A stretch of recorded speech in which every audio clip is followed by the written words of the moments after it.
आज की वीडियो में हम हमारे सब्सक्राइबर और व्यूअर्स के जवाब देने वाले हैं। बहुत सारे ऐसे सवाल पूछे गए हैं जिनका जवाब मुझे देना आपको है। तो hello, good morning viewers, welcome to back our channel. आज मैं आपके सवालों के जवाब देने वाली हूँ। आप अच्छे अच्छे कमेंट करते हैं और मुझे लगता है कि मैं इनका सॉल्यूशन आपको बता सकती हूँ, तो वो मैं 100% आपके सामने लेकर आती हूँ। पहला यूजफुल टिप मेरा कपड़ों से जुड़ा हुआ है। हम कपड़ों को धोते हैं, उसके बाद भी क्या कपड़े साफ से नहीं धुलते हैं या साफ करने के बाद भी इस पर कुछ दाग धब्बे रह जाते हैं। तो यह सवाल था मानवी गुप्ता जी का। इनका कहना था कि वॉशिंग मशीन में कपड़े ठीक से क्लीन नहीं होते हैं, कोई सॉल्यूशन बताइए। तो देखिए, मैं भी यहाँ पर आपके सामने कपड़े ही क्लीन करके बताऊंगी। अच्छा, ये जानना बहुत ज़रूरी है कि ऐसा कौन सा कपड़ा है जिस पे हमें डबल हाथ लगाना पड़ता है या दाग नहीं निकलते हैं। तो स्पेशली जो शर्ट वगैरह होती है ना, इसके दाग नहीं निकलते हैं। कॉलर और हाथ पे हमें ब्रश लगाना होता है या फिर साबुन से हमें इसे क्लीन करना होता है। तो यहाँ के दागों को जानना ज़रूरी है। ये तेल वाले दाग होते हैं। सिर से हमारे पसीना निकलते हुए इस कॉलर पे अटक जाता है, जिससे तेल भी दाग के साथ इकट्ठा हो जाता है। तो सर्फ आप कोई सा भी यूज़ करते हो, उसके साथ आपने ये ट्रिक को ज़रूर यूज़ करना है। एक शर्ट के लिए मैं यहाँ पर एक शैम्पू का पाउच यूज़ कर रही हूँ। आपने जितने कपड़े लिए हैं या ऐसा कोई कपड़ा जो लगता है आपको कि धोने के बाद भी फिर से हमें क्लीन करना होता है, तो वहाँ पर आप शैम्पू ऐड कर दीजिएगा। जैसे जो मैं ट्रिक आपको बता रही हूँ ना, इसमें एक ही शैम्पू से आप काफ़ी सारे कपड़े क्लीन कर सकते हैं। अगर आप एक एक कपड़ा करने जाएंगे तो आपका शैम्पू ज़्यादा बेस्ट होगा। तो ट्रिक स्पेशल है, तो स्टेप बाय स्टेप फॉलो कीजिएगा। पहले तो शैम्पू को अच्छे से आपने एक मग्गे वगैरह में घोल लेना है। इसे लेके चलते हैं हम हमारे वॉशिंग मशीन की तरफ। तो वॉशिंग मशीन में जितना भी पानी लेते हैं, आप कोशिश कीजिएगा 7 से 8 कपड़े ही एक बार में धोएं, जो कि बहुत ज़्यादा गंदे होते हैं और जिनके दाग निकलते नहीं हैं एक बार में। तो यहाँ मैंने डिटर्जेंट लिया है, मुझे 5 कपड़े ही धोने हैं, तो लगभग आधे कटोरे इतना मैंने सर्फ लिया है। और जो शैम्पू है ना, जिसे हमने अच्छे से घोला है, ये भी हमने ऐड कर देना है। इसके बाद में डाइट कपड़े बिल्कुल नहीं डालिएगा, आपने इन्हें अच्छे से घोलना है और अच्छे से इसका झाग बनने देना है। इस काम को करना बहुत ज़रूरी है। अगर आप इसे करे बिना ही कपड़े डाल देते हैं, तब भी जो आपके कपड़ों के दाग है वो नहीं निकलते हैं, क्योंकि शैम्पू और सर्फ को अच्छे से घुलना ज़रूरी होता है। ये एक अच्छा सा सॉल्यूशन बन जाता है। इसके बाद में आपके कपड़ों में से दाग आसानी से निकलेंगे। तो लगभग 3 मिनट के आसपास मैंने टाइम दिया। जब अच्छे से सर्फ और शैम्पू आप इसमें घुल गए हैं, उसके बाद में मैंने एक एक करके इसके अंदर कपड़े डाले हैं। इन स्टेप्स को अगर आप फॉलो करते हैं, तो मुझे नहीं लगता कि आपको अलग से कपड़े के ऊपर फिर से ब्रश लगाना पड़ेगा और फिर साबुन का खर्चा करना पड़ेगा। बस आपने इस तरीके को अपनाइए। अगर बहुत ज़्यादा ज़िद्दी दाग है, तो आप कॉलर के ऊपर ही डायरेक्ट शैम्पू को लगा दीजिएगा। 3 से 4 मिनट रहने दीजिएगा, उसके बाद में वॉशिंग मशीन में डालिएगा, क्योंकि यहाँ पर ही वो दाग होते हैं जो कि बिल्कुल नहीं निकलते हैं। तो ऐसे कपड़े जिनके दाग धब्बे आसानी से नहीं निकलते हैं, वहाँ पर आप सर्फ के साथ शैम्पू को भी ऐड कीजिएगा। अब वॉशिंग मशीन में भी ये ट्रिक काम करती है, और अगर आप कपड़े गलाते हैं 15-20 मिनट के लिए पहले, तब भी ये ट्रिक काम करती है। ठीक है, तो उम्मीद करती हूँ आज आपको आपके सवाल का जवाब मिल गया होगा कि एक ही बार में कपड़े वॉशिंग मशीन में कैसे क्लीन करें। यह आजमाया हुआ नुस्खा है, एक बार ज़रूर करके देखिएगा। अगर आप इसे फॉलो करते हैं, तो आप ब्रश और साबुन दोनों चीज़ भूल जाएंगे और वॉशिंग मशीन में ही आपके कपड़े 100% क्लीन होकर बाहर आएंगे। बस इस शैम्पू वाले ट्रिक को फॉलो कीजिएगा। अब अगला जवाब हम देने वाले हैं हमारे एक व्यूअर्स का। उनका कहना है कि आप पहले अपने एल्यूमिनियम बर्तनों को हटाइए। आप उनका कमेंट यहाँ पर पढ़ सकते हैं। तो देखिए, एल्यूमिनियम बर्तनों को यूज़ करना हमारी सेहत के लिए नुकसानदेह होता है। आज मैं उनको जवाब देने वाली हूँ कि आप मेरे स्टील के बर्तनों को पहले काउंट कर लीजिएगा। तो यहाँ पर जितनी भी तपेली वगैरह है, ये सारी की सारी स्टील की ही मैं यूज़ करती हूँ। दूध है, चाय है, जूस है, इनके लिए मैं इनका यूज़ करती हूँ। अगर मुझे थोड़ा बहुत चावल वगैरह बनाना है, तब भी मैं इसी का यूज़ करती हूँ। यहाँ पर आप देख सकते हैं, एक है एल्यूमिनियम की ये तपेली। ये मैंने खुद नहीं खरीदी है, ये मुझे शादी में मिली थी। तो जो भी बर्तन मेरे पास एल्यूमिनियम का है, वो मैंने नहीं खरीदा है। अगर आपको कोई गिफ्ट देता है या आपको अगर कोई बर्तन मिलता है, तो क्या हम उसे फेंक देते हैं? घर से नहीं फेंकते हैं, किसी ना किसी काम में यूज़ आ जाता है।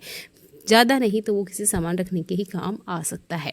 वैसे ही मेरे पास यहाँ पे कुछ कढ़ाइयाँ भी हैं, और ये कढ़ाइयाँ स्टील की है। और यहाँ पर एक बड़ा तपेली है, जिसे मैं लॉन्ग टाइम से यूज़ कर रही हूँ, और इसमें मैं बनाती हूँ हमारे घर के चावल। और ये है मेरे पास एक लोहे की कढ़ाई, जिसे मैंने अभी 4 महीने पहले ही ख़रीदा है। तो आप इस तरह के कमेंट ना किया करें कि पहले आप अपने घर के बर्तन हटाइए, क्योंकि ऐसा नहीं पॉसिबल हो पाता है कि हम एकदम मार्केट जाएं और नया बर्तन लेकर आ जाए। यहाँ पर एक और बड़ी कढ़ाई है, ये है एल्यूमिनियम की कढ़ाई। हम हमारे घर में 3 ही लोग हैं, तो इतनी बड़ी कढ़ाई का तो हमारे यहाँ यूज़ होता ही नहीं है, पर ये भी हमें शादी में गिफ्ट में ही मिली थी। और यहाँ पर जो कुकर है ये भी मिला हुआ ही है, मैंने नहीं खरीदा है। अब आप सोच रहे होंगे कि मैं बार बार ये बात क्यों कह रही हूँ कि एल्यूमिनियम बर्तनों को यूज़ नहीं करना चाहिए। चले मैं आज आपको बता देती हूँ। यहाँ पर मैंने लिया है घी, थोड़ा सा ही घी लेना है, एक टिश्यू पेपर लेना है। और देखिए ये नॉर्मल सा तरीका मैं आपको बता रही हूँ, पर इसे देखने के बाद आप अपने घर के भी एल्यूमिनियम बर्तन को जितना हो सके खाने पीने में यूज़ मत कीजिएगा। इमरजेंसी में यूज़ करना है चलेगा, पर हमेशा इस बर्तन में आपने खाना नहीं खाना है। तो मैं इसे हल्के से ही वाइप कर रही हूँ। ऐसा करने के बाद ही आपने अपने इस एल्यूमिनियम बर्तन को खाने में यूज़ करना है। इसके पहले आपने डायरेक्ट इसमें खाना नहीं बनाना है। बर्तन धोने के तरीके से ये जो ऊपरी परत होती है एल्यूमिनियम की, ये क्लीन नहीं होती है, चाहे हम कितना ही डिश वॉश जेल यूज़ कर लें या कितना ही बर्तन लिक्विड यूज़ क्यों ना कर लें। इसी तरीके से जो तपेली वगैरह है इसको भी मैंने अच्छे से वाइप किया है, क्योंकि इन बर्तनों को अगर आपको यूज़ करना है तो ये ट्रिक आपको ज़रूर यूज़ करना है। बर्तनों पर अच्छे से हाथ घुमाने के बाद आप इस टिश्यू पेपर की हालत देख सकते हैं। ये है एल्यूमिनियम, जो कि हमारे धीरे धीरे खाने में जाता रहता है। जैसे कि एल्यूमिनियम फॉइल पेपर का यूज़ करना हमारी सेहत को जितना नुकसान देता है ना, उतना ही ये एल्यूमिनियम के बर्तन भी नुकसान देते हैं। तो हमेशा बर्तनों को यूज़ करने से पहले इस ट्रिक का यूज़ करें।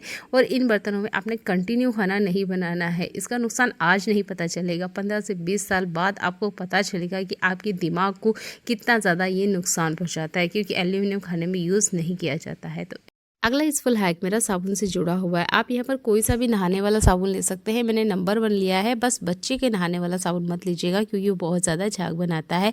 इसे हमने कद्दूकस करना है। तो लगभग आधी कटोरी के आसपास मैंने यहाँ पर साबुन को कद्दूकस किया है।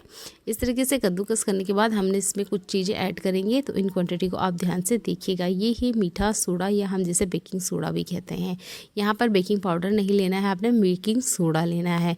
तो जितना भी आपने साबुन कद्दूकस किया है उसका 1/4 हिस्सा ही लेना है। आप चाहें तो यहाँ मेज़रमेंट कप का यूज़ कर सकते हैं। मैं अंदाजे से आपको बता रही हूँ, आपने 1/4 हिस्सा ही यहाँ पर मीठा सोडा लेना है। इन सबको हमें ऐड करना है। एक चीज़ हमें और ऐड यहाँ पर करनी है, वो है हमारा ये वाइट वाला टूथपेस्ट। जो भी है आप वो ले सकते हैं। मेरे पास ये वाइट वाला कोलगेट है, मैं इसका यूज़ कर रही हूँ। तो जितना हमने मीठा सोडा लिया है उसके आधे हिस्से हमने यहाँ पर लेना है कोलगेट या कोई सा भी वाइट पेस्ट। अगर पाउडर वाला है तो बहुत अच्छी बात है। अब इन सबको हमें मिक्स करना है। आप चाहें तो चम्मच वगैरह से कर सकते हैं, पर चम्मच वगैरह से अच्छे से मिक्स नहीं होगा, हाथों का यूज़ कीजिएगा। और अच्छे से हमने इसे मिक्स करते हुए छोटी छोटी यहाँ पर बॉल्स बना लेनी है। यहाँ पर 2 ही बॉल्स बनी है, आप चाहें तो और भी ज़्यादा बॉल्स बना सकते हैं। अब आप सोच रहे होंगे ये क्या सॉल्यूशन है, किस जगह ये हमारे काम आएगा। तो देखिए हमने इसमें ऐड किया है साबुन, सोडा, कोलगेट। ये तीनों ही चीज़ हर तरह की सरफेस की गंदगी को साफ़ करने के लिए काम करती है। तीनों चीज़ों को हमने ऐड किया है, तो ये हमारा एक बहुत अच्छा क्लीनिंग एजेंट बनके रेडी हो चुका है। अब हमें चाहिए एल्यूमिनियम फॉइल पेपर। आप चाहें तो यहाँ प्लास्टिक का भी यूज़ कर सकते हैं। अगर आपके पास एल्यूमिनियम फॉइल पेपर है तो इसका यूज़ कीजिएगा। अब यहाँ पर हमें छोटे छोटे बॉल्स बना के रेडी कर लेना है। ये बॉल्स हमारे एक क्लीनर की तरह काम करेंगे। आपके घर में अगर वेस्टर्न टॉयलेट है तो आप उसके फ्लश टैंक में इसे डाल दीजिएगा। मेरे पास इंडियन टॉयलेट है तो मैं वहाँ पर आपको डाल के नहीं बता सकती, पर ये एक बहुत ही कमाल की टिप थी जो कि मुझे आपको बताना बहुत ज़रूरी लगा, क्योंकि इस तरह की समस्याओं का सामना अक्सर हम महिलाएं करती हैं। क्योंकि डेली हम टॉयलेट को क्लीन करें, इससे घिन भी आती है और हमें ये काम ना हमेशा नहाने से पहले ही करना होता है। तो देखिए डेली अगर आप टॉयलेट क्लीन नहीं करना चाहते हैं या चाहते हैं कि हफ्ते में 2 या 3 बार ही हम क्लीन करें, और जब भी हम यूज़ करें टॉयलेट का तो वो हमेशा फ्रेश बना रहे, बार बार हमें क्लीन करने की दिक्कत ना हो, तो आप ये बॉल्स बना लीजिएगा। जितनी बार टॉयलेट यूज़ होगा उतनी बार फ्लश भी होता है, तो जितनी बार फ्लश होगा उतनी बार ये सॉल्यूशन काम करेगा और आपका टॉयलेट हमेशा क्लीन रहेगा। अगला यूज़फुल हैक मेरा चॉपिंग बोर्ड पे काटे जाने वाली सब्जियों से जुड़ा हुआ है। कुछ सब्जियां ऐसी होती है जिनका हमें छिलका उतारना होता है, तो हम क्या करते हैं, चाकू या पिलर का यूज़ करते हैं। पिलर से तो काफ़ी ज़्यादा छिलका जाता है, पर जो चाकू होता है, चाकू से तो और बड़ी दिक्कत होती है, ये कट ही जाता है। तो देखिए सब्जी का नुकसान ना हो या सब्जी इस तरीके से कटे नहीं, तो मैं एक ट्रिक आपको बता रही हूँ, इसका भी यूज़ कीजिएगा। मैं यहाँ पिलर का यूज़ नहीं करती हूँ, क्योंकि पिलर से मेरे हाथों से ज़्यादा ही छिलका जाता है। अगर आपके पास पिलर नहीं है या आपको पिलर यूज़ करना अच्छा नहीं लगता है तब ये ट्रिक आपके काम आएगा। मेरे पास है ये एक बोतल का ढक्कन, जो दवाइयों के ऊपर ढक्कन आते हैं ना एल्यूमिनियम के, इनका यूज़ करना है। और देखिए इससे छिलका ना बहुत आसानी से निकलता है। और अगर चाकू से यूज़ करेंगे तो अभी आपने देखा कि चाकू से पूरी तुरई, गिलकी, ये सारे के छिलके के साथ ही गिलकी भी कट जाती है, यानी कि टुकड़े टुकड़े हो जाते हैं। तब ये ढक्कन वाली ट्रिक आपके बहुत ज़्यादा काम आ सकती है। ये ट्रिक आपके तब और ज़्यादा काम आएगी जब आप कहीं बाहर हो और आपके पास पिलर्स ना हो। तो उम्मीद करती हूँ ये भी छोटा सा हैक है पर आपको पसंद आएगा। तो देखिए आराम से छिलका उतर रहा है, ये काम ना बच्चे भी कर लेंगे, क्योंकि इन सब्जियों के छिलके निकालना बहुत ज़रूरी है, क्योंकि बहुत लोगों के हाथों से टच होकर आते हैं और इनके ऊपर हमेशा पेस्टिसाइड डले होते हैं। तो यहाँ बिना पिलर, बिना चाकू के भी आप एक बोतल की ढक्कन से आराम से इनके छिलके उतार सकते हैं। अगला यूज़फुल हैक मेरा खरबूजे से जुड़ा हुआ है। खरबूजा अभी मार्केट में बहुत ज़्यादा आ रहा है। जब भी हम इस खरबूजे को काटते हैं, खरबूजे के ऊपर बनी हुई इन लाइंस का अगर आप ध्यान रखते हैं तो खरबूजे की जो स्लाइस हैं वो आसानी से निकलेंगे। और इसी तरीके से हमें खरबूजे को कट भी करना चाहिए। तो देखिए खरबूजे को मैंने बाहरी तरफ से तो कट कर लिया है। जब हम इसे इस तरीके से खोलते हैं तो इसके अंदर काफ़ी सारे बीज होते हैं। अच्छा, आप इन बीज को अगर स्टोर करना चाहते हैं या चाहते हैं कि इस बीज से भी हम जूस बना पाएँ, तो आप ना इस चमचे का यूज़ कीजिएगा। देखिए बहुत सारे लोग ना इसके बीज का भी जूस पीना पसंद करते हैं, क्योंकि ये ख़राब नहीं होता है, ये उतना ही गुणकारी होता है जितना कि ये खरबूजा होता है। तो मेरे यहाँ तो इसका भी जूस बना के पिया जाता है। तो हम लोग क्या करते हैं, चम्मच वगैरह से इस तरीके से इसके जितने बीज वगैरह हैं ये निकाल लेते हैं। तो इससे बहुत आसानी से इसके सारे के सारे बीज बाहर आ जाते हैं। ऐसा ना आप कद्दू के लिए भी कर सकते हैं, ऐसा नहीं खरबूजे के लिए। इस तरीके जो भी फ्रूट आता है या जो भी सब्जी आती है उसके लिए आप चम्मच का यूज़ कीजिएगा। सारे के सारे बीजे बहुत आसानी से बाहर आ जाते हैं। और अगर चाहते हैं आप इसका जूस पीना, तो आप इसे मिक्सर में 2 बार चला लीजिएगा। इसका जूस भी बहुत आसानी से बन जाता है, उतना ही गुणकारी होता है जितना कि खरबूजा होता है। तो इस बीज को निकालने के लिए आप चमचे का यूज़ कीजिएगा, चाकू वगैरह मत डालिएगा। और ये बीज आराम से सुखाकर आप अगले सीज़न में इससे फ्रूट भी ले सकते हैं। है ना कमाल का हैक। तो चाकू को साइड में हटाइए और इस चमचे का यूज़ कीजिएगा। देखने के लिए बहुत सारा धन्यवाद।